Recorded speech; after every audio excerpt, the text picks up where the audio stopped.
Hey crafters! Today I'm going to show you how to make a cardboard boombox. Let's go! Making a boombox. To make our boombox, we will need the following items. Feel free to substitute any of the items you like. First, we're going to need a cardboard box. This FedEx box served my purpose perfectly. It's a 12 3/8 by 3 by 7.5. Extra cardboard. We're going to use this to form the handle and the post that will connect the handle to the boombox. We're going to also need white paint, which will act as our base coat, gray, or any other color that you would like to use, as this will be the main color of our boombox. And finally, black paint, as this will cover the speakers, the buttons, the knob, and the holder for the mini speakers and your music player. 2 styrofoam blocks. They should measure about 1.9 by 3.9 by 11.9. We're going to use this to create the holder for the music player and the mini speakers, and we're also going to use it to form the buttons and the knob of the boombox. Mini speakers, wired or wireless. They'll be in the link in the description below. A music device. It could be a phone, an iPod, or any kind of MP3 player. And a printout of the FM stereo indicator, which you can find in the description below. Some tools we will also need include an X-Acto knife, a scoring blade, or anything that will help you mark where you need to bend the cardboard, scissors, a cutting mat, or a similar surface, a pencil and an eraser, paintbrushes, large, medium, small, and a detail brush, a palette or paper plate, a painting surface, a ruler, up to 24 inches if you can, a glue gun and glue sticks, and finally double-sided tape for the FM stereo indicator. Painting the box. Start by setting up your painting area. We're going to paint the front, the back, and the sides of the box white. This will act as the base coat and will allow us to be able to see our marks for when we go to cut out the holes for the handle and for the speakers. Try to choose a box that is not shiny and coated, as this will help the paint adhere and not smudge. Forming the posts.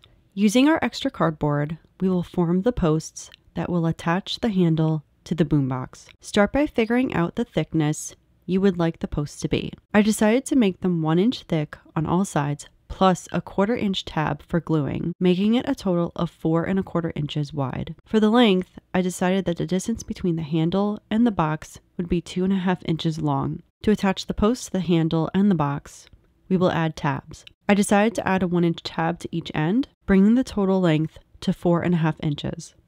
I chose a piece of extra cardboard that was 4 1/4 wide by 9 inches in length, the length being 4.5 inches multiplied by 2. Lay your ruler across the width of the piece. Mark with a pencil on the 1 inch, 2 inch, 3 inch, and 4 inch mark. From the 4 inch mark, add 1/4 inch for the gluing tab. Do this toward the top and bottom of the cardboard piece. Take your scoring blade and score along your measurements. You can also use the X-Acto knife by lightly cutting. Just be careful not to cut too deep, or else you'll end up cutting right through the board. Where you've scored, bend the board until you can form it into a square tube. Place the piece flat, measure your desired length, and cut. This would be 4.5 inches in my case. We now have 2 pieces. To create the tabs, measure 1 inch in on both ends, along each crease, and cut.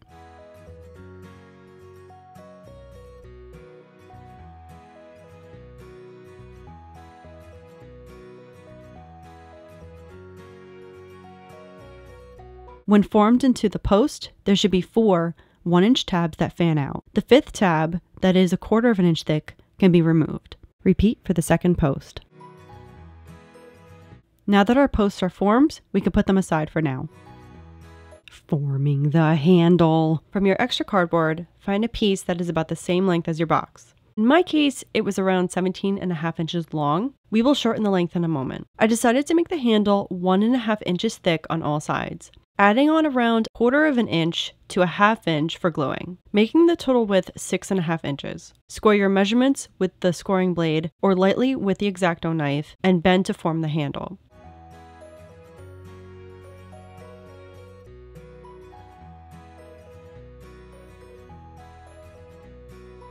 I decided to cut off 2 inches from the 17.5 inch length, leaving 1 inch off on either side, so that the handle didn't go from end to end. Once you've done this, you can put the handle aside for now. Square holes for the posts.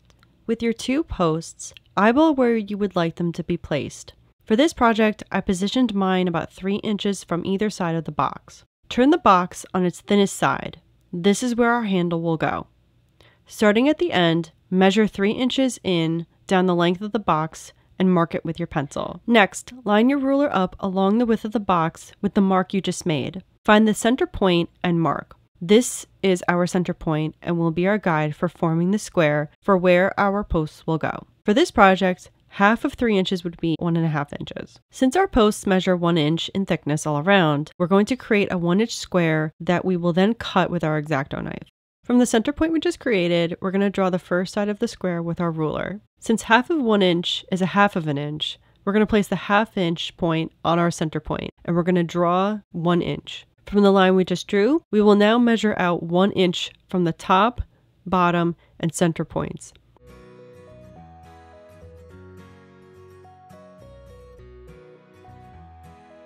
We have basically created a giant E. Those 3 points allow us to draw our final line.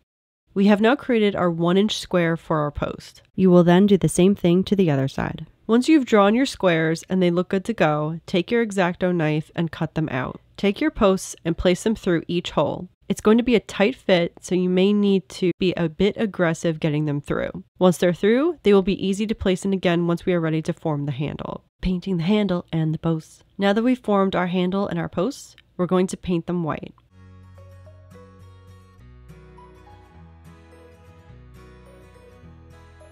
Creating the speakers. You can find a template for the speaker on my blog. The link is in the description below. Print out the template and cut out the black squares. Place the template 1 inch from the bottom and sides of the box. Trace the circle and each individual slit. Using your X-Acto knife, cut out the slits. For this project, I decided to make my circle 5 inches in diameter. Each slit and the distance between each slit is 1/4 of an inch, giving it a total of 14 slits. The slits vary in length, going from small to large to small again. We gotta get in there somehow. Flip the box over. The holes for the handle should be facing away from you, and the speakers we just cut out should be facing down. Next, we're going to draw a rectangle. For my box, the rectangle was 9 inches high and 13 inches wide. I measured 2 inches from the left, the right, and the top of the box. Use your X-Acto knife to cut the top, the left, and the right sides of the rectangle you drew, but do not cut out the bottom. The bottom's going to stay connected to the box. It's going to act as a hinge to our door. Instead, we will be using either the scoring blade or we're going to cut lightly with our X-Acto knife in order to help it bend. We're going to use a ruler as a guide. Once we do this, you'll very carefully bend the bottom until it can almost lay flat. We now have a door on the back of our boombox in order to access our speakers and the music player. Now we can carry it. Grab the cardboard that we are using for the handle and form it, but do not glue it yet. Line it up so that it sits in the middle of the box where we have cut out the square holes for the posts. Decide which side of the handle you want the post to connect to. This side should face towards you. Using a pencil, mark lightly on the handle where the square holes line up. Grab the 2 pieces of cardboard that will become the posts. Form each post and glue. Using the marks on the handle as a guide, create a 1 inch by 1 inch square within the marked area. Since the handle is 1.5 inches wide, I made sure there was 1/4 inch on either side of the top and bottom of the square. This way the square is centered. Make sure the squares on the handle line up with the squares on the box before cutting. Once the squares on the handle are good to go, cut them out with your X-Acto knife.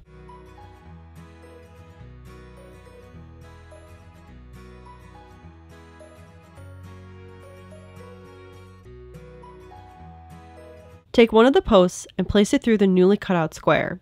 Push it through until you are able to put all 4 flaps against the inside of the handle. Again, it will be a snug fit. Glue all of the flaps down on the post to the inside of the handle.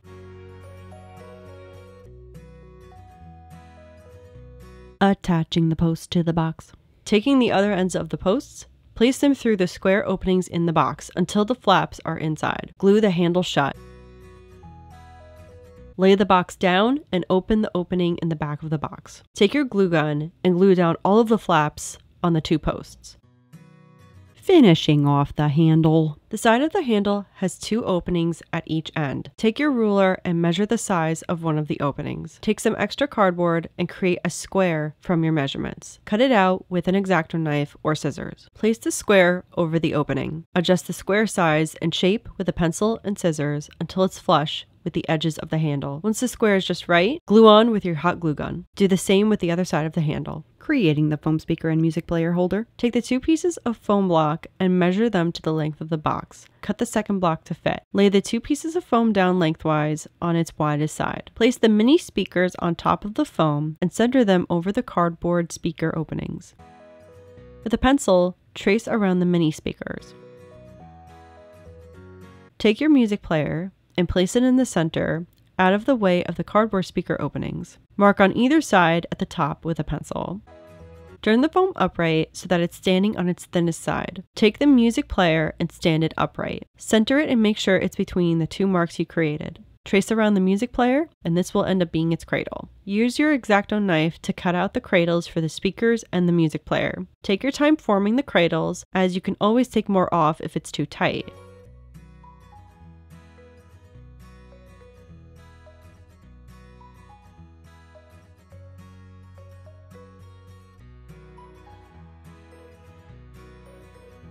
When it's all done, it should look something like this. Paint the styrofoam speaker and music player holder black. This way it won't be seen through the speakers.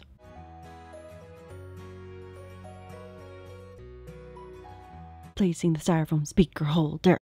Once the paint on the styrofoam speaker holder is dry, push it through one of the openings in the box. Make sure the speakers on the styrofoam are lined up with the speaker openings on the box. Glue the styrofoam in place by lifting up the block and applying hot glue to the bottom of the box. You can now close up both ends of the box. And now the fun part begins! Painting the box, but this time with feeling. Paint the entire box, except for the speaker area, in gray, or whatever color you like.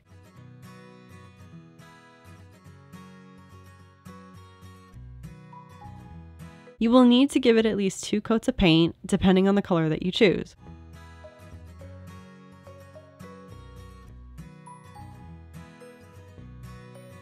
Paint the area where the speakers will be in black. Making and painting the buttons and the volume knob. Grab your extra styrofoam and cut out small squares to create buttons for the top of the stereo and a knob for the side for volume. You are more than welcome to add more buttons and knobs to your stereo depending on how much detail you want to put. For the buttons, I made 6 buttons in total. They're about 1 inch long by 1/2 inch wide by 3 1/4 inches high. I made them all the same height except for one of them, which is 1/4 inch high, in order to make it seem like I have it playing.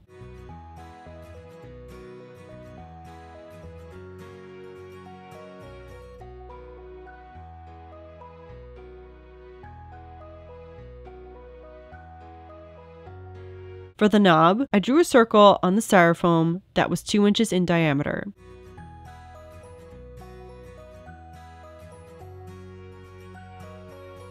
I cut along the line with my X-Acto knife and formed the shape, making it 1 inch deep.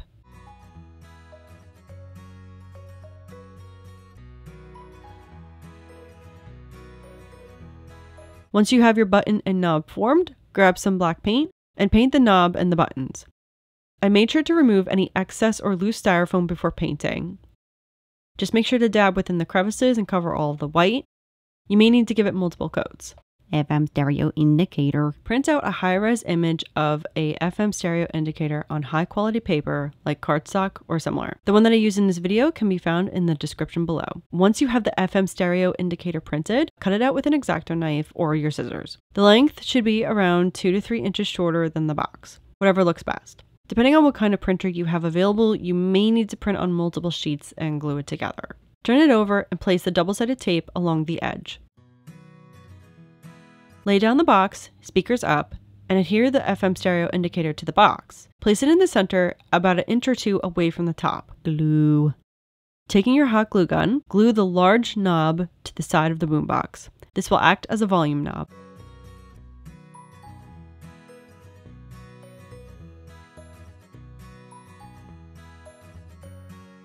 Arrange your buttons on top of the box before gluing. Make sure they are centered and spaced how you like. I had mine about 1/2 inch apart from each other. These will act as control buttons for a radio or a cassette tape. Once you have them where you want, glue each button down with your glue gun. And now we have a completed cardboard boombox. Load up your music, connect your speakers, and listen to some rockin' tunes.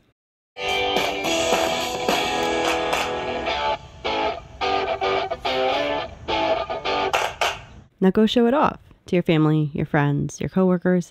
I'm sure they'll get a kick out of it. If you end up making your own boombox, I'd love to see it. Share it with me on Instagram at Haley_Kasperowitz, on my blog, or on my website. Links are below. Thanks for watching, have an awesome day, and keep creating amazing things.